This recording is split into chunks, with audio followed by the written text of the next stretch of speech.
yang lebih sial dari seorang yang ingin melucu, tapi sama sekali tidak lucu.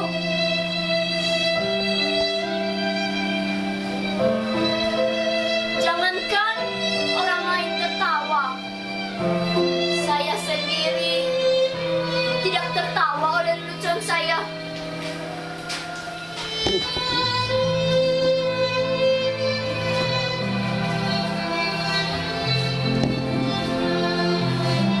Mungkin kalian sangka menjadi badut adalah pekerjaan yang gampang. Tinggal membuat gerakan yang lucu, gerakan yang aneh, dan orang akan tertawa. Bila kalian menjadi saya, kalian akan mengerti. Tidak gampang membuat orang tertawa. Apalagi ketika kamu sedang tidak ingin tertawa.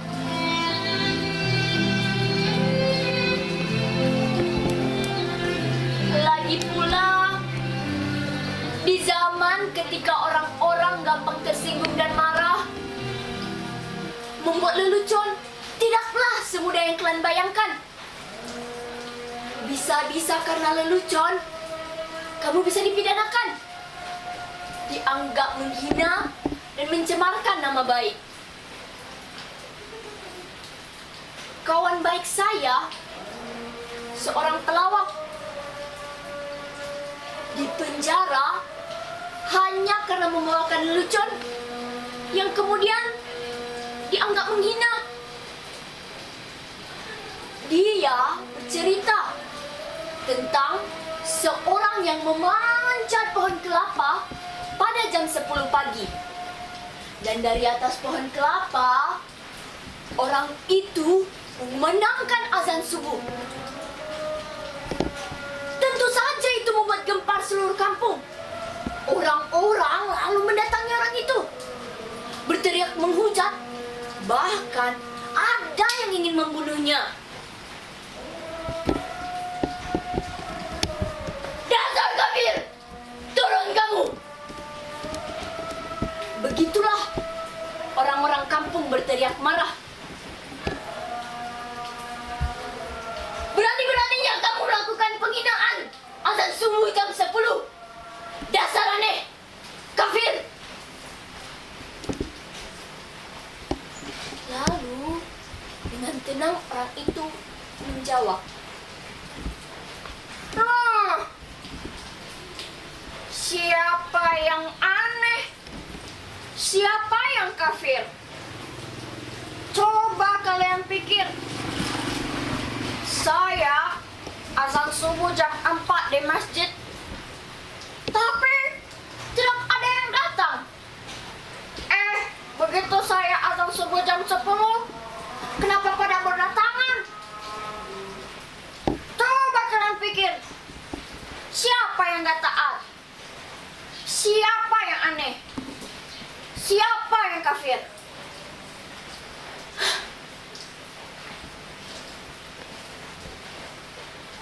Orang kok gampang menggufar kafirkan orang? Hanya karena berbeda, jadi bermusuhan.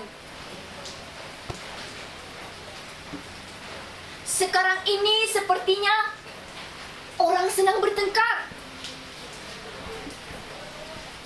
Alias Marx bilang, aku berpikir, maka aku ada. Lah kalau orang sekarang, aku bertengkar, maka aku ada.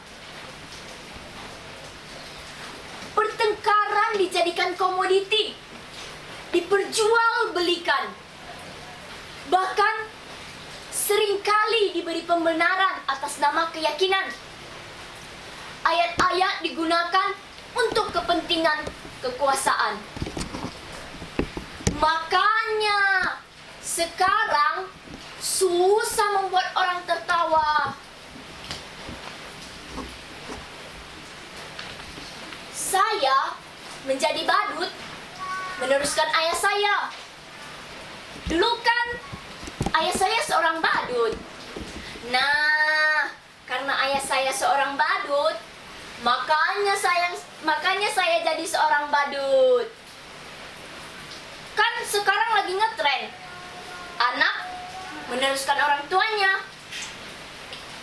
Kalau bapaknya presiden, anaknya pun meneruskan jadi presiden. Enggak dik. Anaknya nyalon jadi gubernur atau jadi wali kota.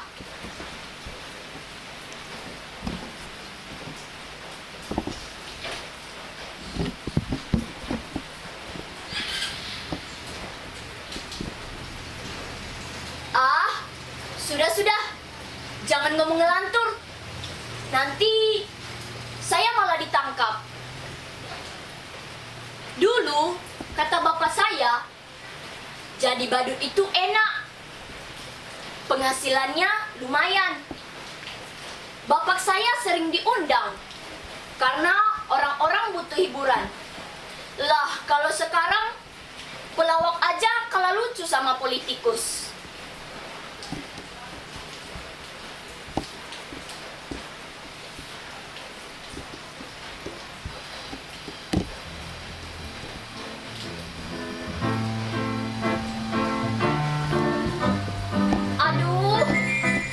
Aku nggak nyangka kalau kamu datang. Silakan. Maaf, berantakan ya. Duduklah. Kamu mau minum apa? Atau mau makan apa?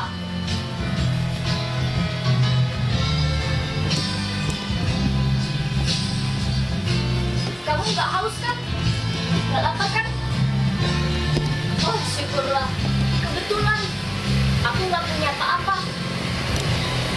Tapi bisa pesan GoFood kok. Kamu yang bayar tapi yang datang pacar saya. Loh, jangan tersenyum begitu. Badut kayak saya, manusia kok. Bisa falling in love dan punya pacar. Lihat, ganteng gak pacar saya? Namanya Sehun. Lengkapnya sih, Sehun.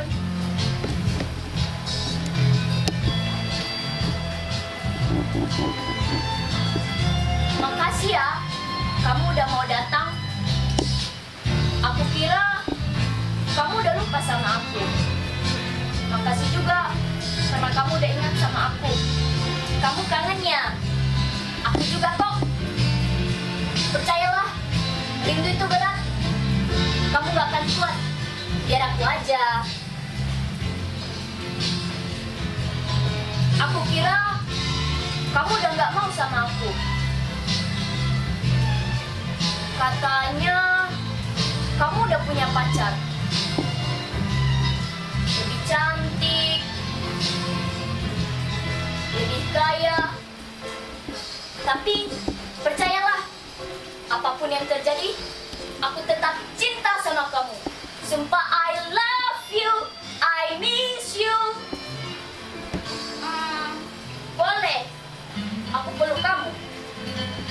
Boleh aku cium kamu? Aduh.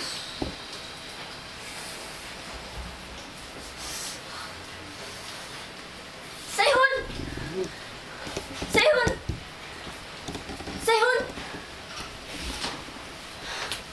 Ternyata hanya hayalan saja. Gak ada pacar. Saya badut jomblo. Coba kalian bayangkan betapa sialnya saya. Udah badut, jomblo pula. Nasib saya benar-benar ambyar. Percayalah, jadi badut itu berat. Kamu gak akan kuat. Biar aku saja.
aneh dengan saya? Sudah saya bilang, saya ini orang sial. Tapi nasib memang aneh. Nasib selalu punya kejutan-kejutan yang tidak pernah saya duga. Kalian lihat pakaian saya, begitu keren dan parlende. Kini saya berpakaian bagus. Saya tidak pernah memimpikan ini.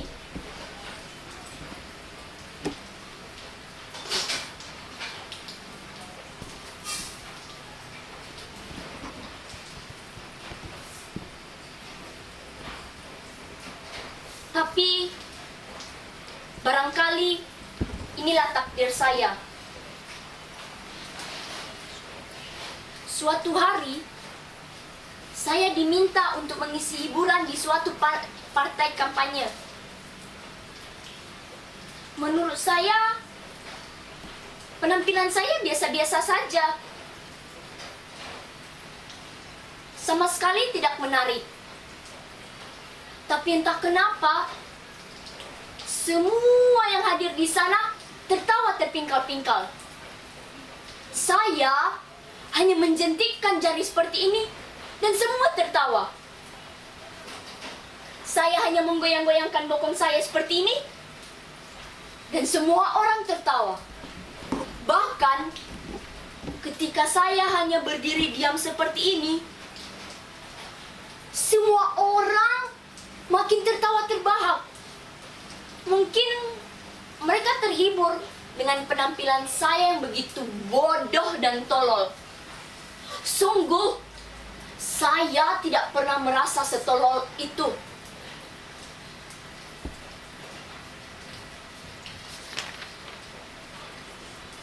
Lalu, pemimpin partai mendatangi saya, menjabat saya, memuji-muji saya. Katanya, saya sosok yang karismatik. Sayapnya bakat untuk disukai semua orang. Dan itulah kekuatan seorang pemimpin.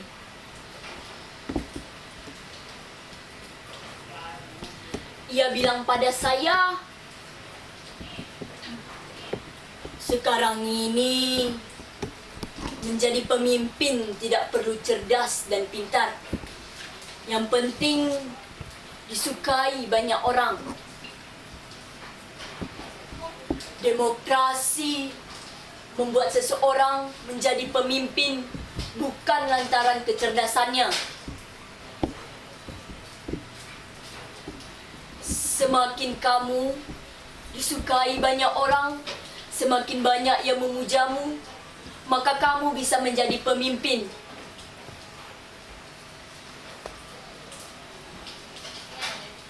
Tak peduli kamu salah atau benar.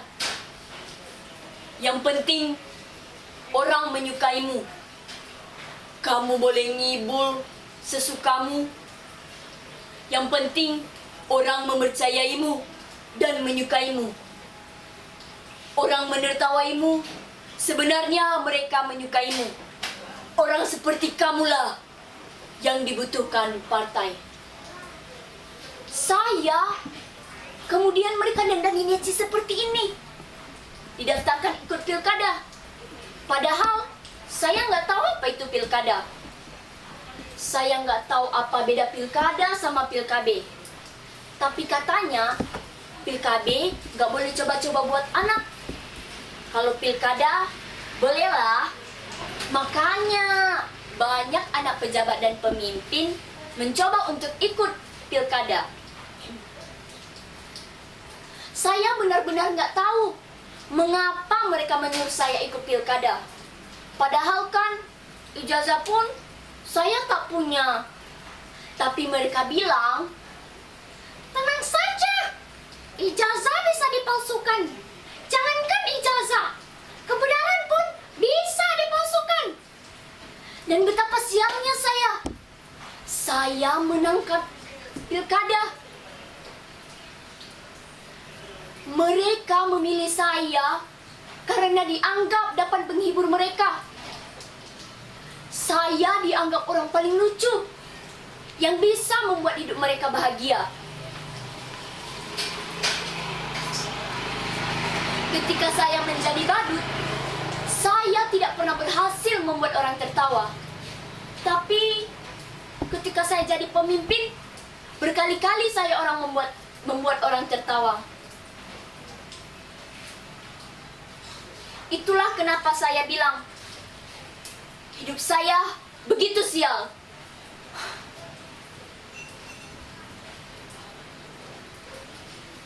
Hidup pemimpin kita! Hidup pemimpin kita! Panjang umur pemimpin kita! Hidup pemimpin kita!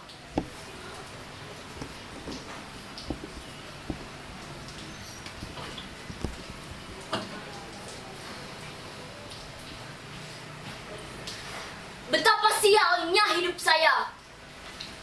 Dulu jadi badut, menjadi pemimpin pun tetap menjadi badut. Badut yang mereka atur, badut yang bisa menghibur mereka.